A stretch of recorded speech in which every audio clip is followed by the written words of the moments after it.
साथियों नमस्कार। साथियों यूडैश प्लस पोर्टल पर एक बड़ा अपडेट आ चुका है जिसमें कि आपने सेशन 2026-27 के लिए अपने विद्यालय के सभी बच्चों के प्रोग्रेशन एक्टिविटी करनी है, लेकिन नए तरीके से। तो साथियों यह नया तरीका क्या है, इस पर आपने किस तरह से काम करना है, स्टेप बाय स्टेप पूरी वीडियो आपकी लाइव डेमो के साथ होने वाली। तो साथियों यदि आप इस चैनल में नए हैं तो जरूर इसको सब्सक्राइब कीजिएगा ताकि इस तरह की इंफॉर्मेटिव वीडियोस आपको मिलती रहे।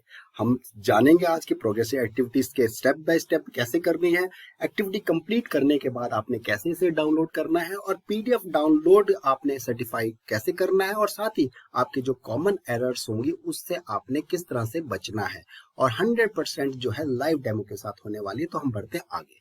जैसे ही आप लॉगिन पेज करके लॉगिन कर लेंगे अपने, तो इस तरह से आपके डैशबोर्ड पे इंटरफेस दिखेगा। आप सबसे पहले 2025-26 को क्लिक करेंगे और उस पर देख लेंगे कि आपके पिछले साल के बच्चों का जो डाउनलोड सर्टिफिकेट करके आप अपने विद्यालय के समस्त बच्चों की जो देख लेंगे कि किस किस क्लास में है। अगर आपके बहुत सारे बच्चे हैं तब भी आप इसे डाउनलोड करके एक बारी कंफर्म हो जाएंगे कि आपकी क्लास में कौन कौन से आए वर्ग के बच्चे हैं। और इसे सर्टिफिकेट करने के बाद आप क्या करेंगे, वापस चले जाएंगे, एक बार इसे प्रिंट आउट निकाल के आप रख लेंगे अपने डॉक्यूमेंट्स में। फिर 2026-27 को क्लिक करेंगे। उसके बाद सारे बटन क्लोज करते हुए आप जैसे ये डैशबोर्ड पे दिखाई दे रहा है, उससे पहले सबसे पहले आप स्कूल डिटेल्स पे जाके स्कूल प्रिविलेज देख लेंगे कि आप क्या क्या कर सकते हैं इस बार की एक्टिविटीज में। तो ये प्रिविलेज में आप देख पाएंगे कि अपने स्कूल लेवल पर आप क्या क्या कर सकते हैं। तो ये अवेलेबल जहां दिख रहा होगा, जैसे ड्रॉप बॉक्स में आप डाल सकते हैं, प्रोग्रेशन एक्टिविटीज कर सकते हैं। ये बदलती रहेगी जैसे जैसे टाइम बीतेगा, तो आपके लिए बहुत सारे अवेलेबल ऑप्शंस यहाँ खुल जाएंगे। उसके बाद आप क्या करेंगे, स्टूडेंट मैनेजमेंट एंड प्रोग्रेशन पे जाएंगे और प्रोग्रेशन एक्टिविटीज को क्लिक करेंगे। गो पे जाएंगे, पहले ये 3-4 आपको यहाँ दिखेगी कहाँ पर जाना है। आपने प्रोग्रेशन एक्टिविटीज पे जानी, उसके बाद आप क्लास सेलेक्ट करेंगे। मैंने फर्स्ट क्लास सेलेक्ट की, ए सेक्शन सेलेक्ट किया और गो गया। इस तरह से आप जब जाएंगे, माना मेरी क्लास में कोई बच्चा नहीं था तो यहाँ सॉरी नो रिकॉर्ड फाउंड आएगा, तो फिर भी इसको फाइनलाइज करना है और इसे कंफर्म करना है। आपने प्रत्येक क्लास को फाइनलाइज करना है, अन्यथा की स्थिति में आप फाइनलाइज डाटा नहीं कर पाएंगे। इस तरह से मैंने फाइनलाइज किया और उसके बाद मुझे यहाँ पर शो होगा कि progression activity for all student of class 1 of section A has been successfully complete. जबकि वहां कोई बच्चा नहीं था, लेकिन आपने फाइनलाइज जरूर करना है। आप ओके करते हुए आगे बढ़ेंगे। उसके बाद क्या करेंगे, हम क्लास सेकंड को भी ले लेते हैं।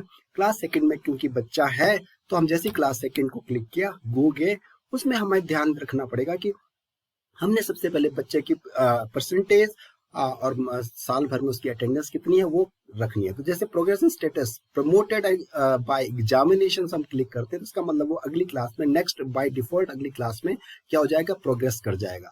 और यहाँ पर आपने परसेंटेज डेसिमल्स प्लेस वाला परसेंटेज नहीं रखनी है, आपने फुल कंप्लीट जो नंबर है यहाँ पर आपने रखना है। उसके बाद डेसिमल्स में कुछ भी नहीं रखेंगे आप, जो 84 जो भी आपका परसेंटेज उसे डाल देंगे। Number of school of day attendance ये डाल देंगे। उसके बाद क्या है, वो उसी स्कूल में पढ़ रहा है तो सेम स्कूल लिखेंगे, अन्यथा वो भी टीसी लेके चला गया तो आप उसको टीसी दे देंगे। सेक्शन ए आ जाएगा और पेंडिंग यहाँ दिखा रहा है, इसके बाद यहाँ अपडेट कर लेंगे। बाकी ये करेक्शन आप कर सकते हैं, अगर आपने गलत डाटा कुछ भर दिया तो उसे करेक्शन आप इसी समय भी कर सकते हैं, और कैसे बाद में करना है वो भी मैं बताने का प्रयास करूंगा। तो इस तरह से student detail has been updated हो गया, ओके। इसी तरह आपने सारी क्लासेस के कर लेने हैं। जो भी क्लासेस है, जूनियर लेवल में आपने 6, 7, 8 तक करनी, हाई स्कूल तक आपने 9 तक 10 तक करनी है। इस तरह से आपने इस डाटा को फाइनलाइज कर दिया क्लास सेकंड का। जैसे ही आप फाइनलाइज करेंगे आपको पॉपअप दिखाई देगा, जिसमें कि आपको दिखाई देगा कि इस तरह से फाइनलाइज हो चुका है ये डाटा, कि कौन से स्टूडेंट स्टेटस दिखाई देगा कि एक बच्चा था प्रमोट हो चुका है, वो टोटल 1 है। और इस तरह से कंफर्म कर लेंगे तो ये डाटा फाइनलाइज हो चुका है कक्षा 2 का। इस तरह 3-4 का कर लेंगे। लेकिन अब अपर मोस्ट क्लास मेरी 5th है, तो मैं 5th क्लास का भी एक डाटा उठा के आपको दिखा दूंगा ताकि आप और कंफर्म हो जाए कि आपने कैसे काम करना है।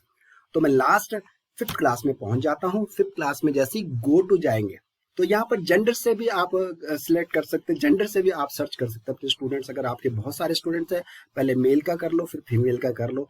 तो जैसे मैं मेल में कोई बच्चा नहीं था तो कुछ शो नहीं हुआ, मैंने फीमेल किया तो इस तरह से हमारे को बच्चा दिखाई दिया 5th क्लास का। अब इसमें प्रमोट बाय एग्जामिनेशन मैंने क्लिक किया, उसके मार्क्स यहाँ पर ऐड कर लिए।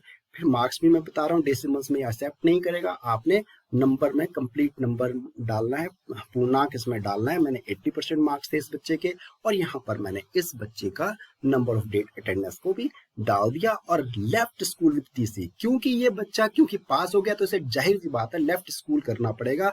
और ये देखो एलिजिबिलिटी इसकी 6th क्लास के लिए हो गई।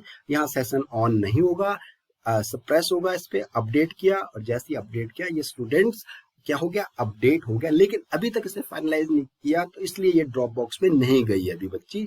अब मैं फाइनलाइज करने वाला हूँ। इस बच्चे को मैंने फाइनलाइज कर लिया, एक कंफर्म कर लिया। इसके बाद यह बच्चा अब ड्रॉप बॉक्स में जा चुका है और वहां से एलिजिबल हो गया है कि कोई भी स्कूल इसको इंपोर्ट कर लेगा।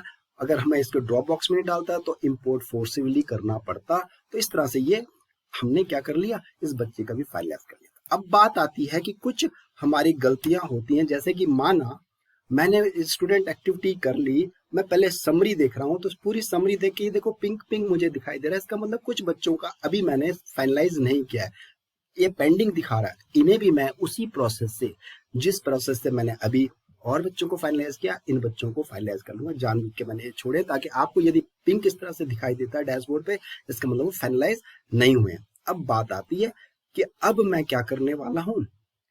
अब मैं इन बच्चों को, जैसे मैंने अभी देख लिया, इन बच्चों को क्या करने वाला हूँ, करेक्शन करने वाला हूँ। माना मेरा एक बच्चा है, मैंने प्रोग्रेशन एक्टिविटीज देखी इसकी, तो और फाइनल प्रोग्रेशन करने से पहले मैंने देखा कि कुछ बच्चों का जो डाटा है वो गलत मेरे द्वारा भर लिया गया है। तो सबसे पहले उसके लिए मैं क्या करूंगा, पहले मैं सारे बच्चों का डाटा, मैं स्टूडेंट प्रोग्रेशन डिटेल्स को मैं डाउनलोड कर लूंगा। यहाँ पर ये दिखाई दे रही है, उसको जैसे ही डाउनलोड करके मैं यहाँ पर दोबारा इसको देख लेते हैं कि जैसे ही मैंने यहाँ पर, आपने देख लिया, जैसे ही मैंने इसको किया, यहाँ पर से आपने क्या करना है, यहाँ पर आप जैसी यहाँ पर आपने क्या करना है, ये स्टूडेंट प्रोग्रेशन डिटेल्स को यहाँ पर से डाउनलोड करना है। जैसे ही मैं इसे डाउनलोड करता हूँ तो मुझे पूरे यहाँ पर क्या कर लिया, यहाँ डाउनलोड दिखाई देगा कि पूरे बच्चों का मुझे डाटा डाउनलोड दिखाई देगा, जिसमें कि मुझे हर बच्चे ने क्या क्या प्रोग्रेसिव में कितने परसेंटेज लिए और कितने उसके स्कूल डेज है, ये मुझे यहाँ पर दिखाई दे रहे हैं। अब माना कि मुझे इसमें से कोई बच्चे का गलत डाटा दिख रहा है,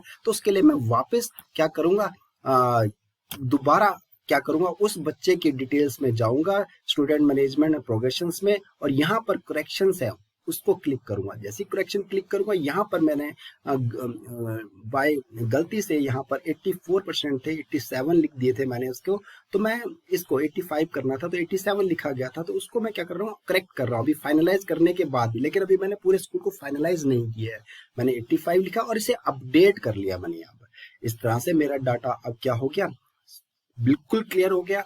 अब मैं रेडी हूं कि मैं इसका पूरे स्कूल का डाटा फाइनलाइज कर सकता हूं। तो उसके बाद मैं क्या करूंगा, प्रोसेस में चला जाऊंगा आगे, और यहाँ पर जो टिक है, चेक बॉक्स है, उसे क्लिक कर दूंगा। इस तरह से डाटा को मैं फाइनलाइज कर लूंगा, ओके कर लूंगा। इस तरह से मेरी फाइनलाइज डेट आ जाएगी, फाइनलाइज रिपोर्ट आ जाएगी, हैज बीन फाइनलाइज आ जाएगा, और इस तरह से मेरा सारा काम क्या हो जाएगा, क्लियर हो जाएगा विद इन 10 मिनट में। तो आशा करता हूँ कि आपको पूरी वीडियो समझ आएगी। Thanks and have a nice day.